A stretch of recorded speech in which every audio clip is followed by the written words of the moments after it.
Has anyone had the experience lately that I have had with people who I have termed the imposters? Not because they're negative per se, but just because they have the similar energy, the similar behaviors as someone that I already know.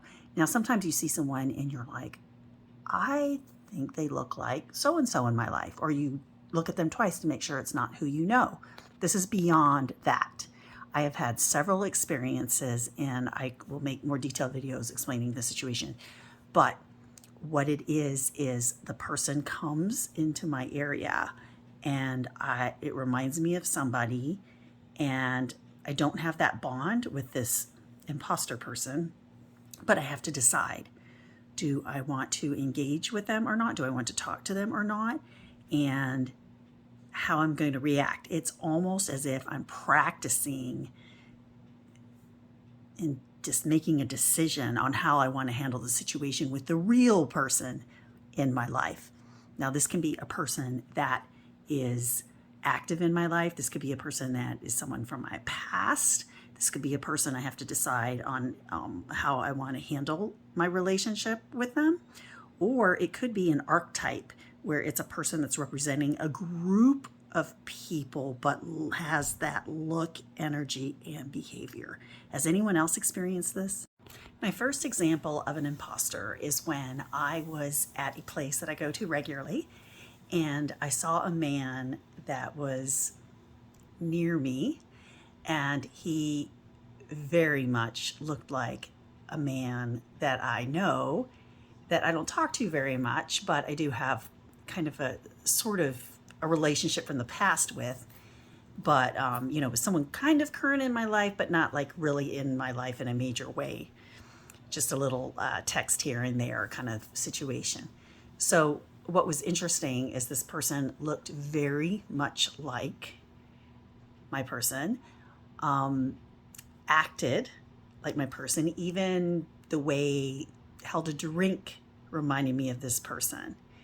And the funny thing is the scenario where I met my person, like where I was and what I was doing, was similar. So that was also very strange. But this person started like getting closer and closer and closer to me, and it was obvious to me that this person wanted to talk to me or meet me or something. But I tried not to engage because I was like freaking out, like what's going on here? And I was like, that person reminds me so much of my person. And so I actually moved to a different location, and because I was kind of shocked. And so I moved, and then also that person moved kind of where I was. And I told my friend that person looks like my person. And she said, that's really weird. And then he came over near me again, even kind of more closely wanting to engage, but I wasn't really responding. But what I was thinking at the time is that I'm like, do I want to talk to this person? So, but it wasn't that person, it was my person. Do I want to get involved with that person? And my answer was no. I didn't really want to get overly involved with my person. I'm only slightly involved with at this point in time. And so I did not engage with that person, and eventually that imposter person left and never saw him again. So what's interesting is about 2 weeks later, I was contacted by my person, and my person was communicating with me, and I felt like I didn't really want to get involved further with this person. And so I felt like, because I kind of had practice with the imposter person of having some sort of boundary, I asserted not very gracefully, not very effectively, not very well, but I still kind of did it. And I did put the boundary up, and then I stood by the boundary, but I didn't do it very well. It was, I didn't communicate clearly as much as I wanted to. I didn't feel like I could explain I felt like I didn't need to explain, actually. But the end result will match how I felt with the imposter. And so I think in that case, it was the practice, because the situation actually presented itself with the real person. But I had already thought about it, what I would do if I was in a situation with the real person. And so although I don't think I did it very well, I did assert my boundary that I felt with the imposter. The second imposter I met was actually on the same night. And this was funny because this was a person that was watching me, staring at me, and somebody that looked like somebody I wouldn't really connect with normally, someone much younger than me. It was someone who kind of looked thug-like, and I just really am not into that. I don't understand it. I'm not, it's just not my thing, right? But what was funny is I saw this person and it reminded me of the kind of men that my friend dates. And I don't relate at all to them. My energy's not the same. I don't get it. I just can't even fathom it, really. And so this person started to be an imposter for me, but kind of an archetype, because he looked like the kind of person that my best friend dates, that I have issues with dealing. Like, I do not get along, they don't like me, I don't like them, it just doesn't, but she always with this similar kind of person. So this person became kind of an archetype imposter of her dating choices. And this is a very close friend of mine. And so it is not directly related to me, but it is kind of through her, at least. And the funny thing is, this person talked to me and he said something about what I was wearing and asked me, about it. And I responded, but he didn't really like my response. So I didn't want to talk to him, but he leaned way over and got right in my face. And so there was no avoiding that scenario. But he didn't like my response. And then he said something else, and then he wouldn't let me respond back. And he ran off, and he was all mad. And I don't even know what that was about. And the crazy thing was, that person didn't look like someone that would be in this kind of place. It just didn't make sense. It just I'm like, where did you come from? And then he was gone and I didn't see him again. But it made me feel like that my energy is not a match for the kind of men that she dates, this archetypal kind of guy that she dates. It's not a match for me. And my feelings that I should avoid that were basically validated. But perhaps the imposter really wasn't supposed to talk to me. Maybe it was just supposed to be something, kind of nonverbal, but he really lurched in and demanded a conversation, which was kind of weird too. My third imposter story is when I was at a concert and there was dancing afterwards with the DJ. And by this point, there weren't a whole lot of people there. And there was this man who reminded me, I knew it wasn't him, but reminded me a lot of someone who was very important to me, that I had to end our, I don't know what you would call it, I guess emotional relationship with, because I didn't think it was good for either one of us. And I was having a hard time moving on with my life.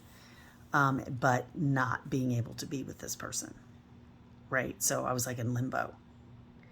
So anyway, the imposter looked very much like it, dressed like him. I got a similar energy, and he was looking at me, and he just kept inching closer and closer and closer. And I was like, oh, I don't want to make a mistake and get involved with him just because he reminds me of someone I really, really like, right? And so I was like, okay, just don't do anything, right? and he was getting closer. And so he wanted to engage, and I thought he was going to talk to me.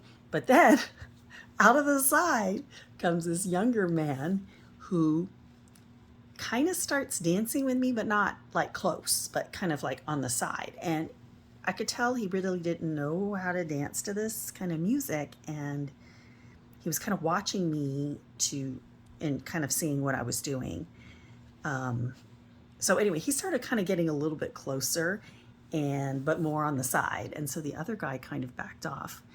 And then I saw him, and I thought to myself, do I want to talk to him? Because I actually wanted to run right over to him and engage with him. And, I was like really attracted to him, but it wasn't him I was attracted to. It was my person that I'm really attracted to. And so I was just like projecting it onto him in a way. But then it was funny because then he backed off, but then I could see him still watching me. And then I saw him go to another area further away and still watching me. So he kept backing up. And then he kind of came back for a while and was just watching. And I didn't make the effort to talk to him. And so I wasn't mean or anything. And he didn't actually get like in my face. I wasn't like, no.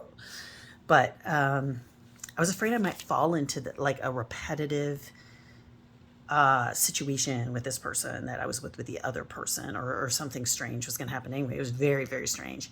And but anyway, he ended up leaving. And so that was the end of that. But what I thought through was, do I really want to get involved in this same scenario as I got involved with before? And the answer was no. So that's why I didn't rush over. I actually wanted to go over and ask him, is your name, and use the name of the person that's my person. And I was so tempted to do that. But I controlled myself and I didn't do it. And I'm glad I didn't, because I feel like I could have gotten involved in the same situation that I had just, had gotten out of last year. And I didn't want to do that again. My fourth imposter story is I was somewhere, and I was in a museum actually, and I saw a young man, and he reminded me of a young man that I know. And he's just a friend of mine.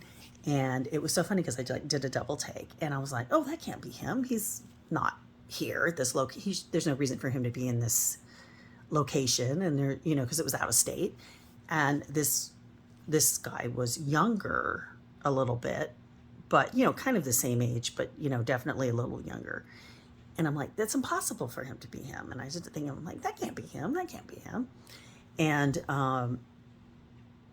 then I kept on like we were walking around, and I kept on like kind of running into him almost, just looking at things and stuff. And then he, and then eventually it was gone. But that was really weird because it was almost like I was missing my person who's a friend of mine, actively.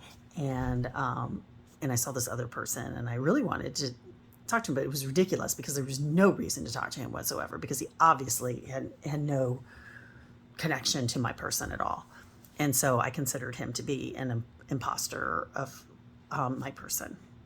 And so there wasn't really anything dramatic about that, but it just made me realize that I missed my friend. My fifth imposter story is not very dramatic. I have a friend who has a very unique look, and I actually saw someone out of state that reminded me of him. And I was really surprised by that because he's so unusual. I don't know anyone that looks like him. No one. And so when I saw him, I'm like, oh yeah, that looks like, my friend and stuff. And I made eye contact with him, and then, nothing, like it was kind of from a distance. I was doing my thing. And there was no decision to be made here. There was no boundary to address. There was no real thing other than maybe just that I was missing my friend who lives actually in a different country.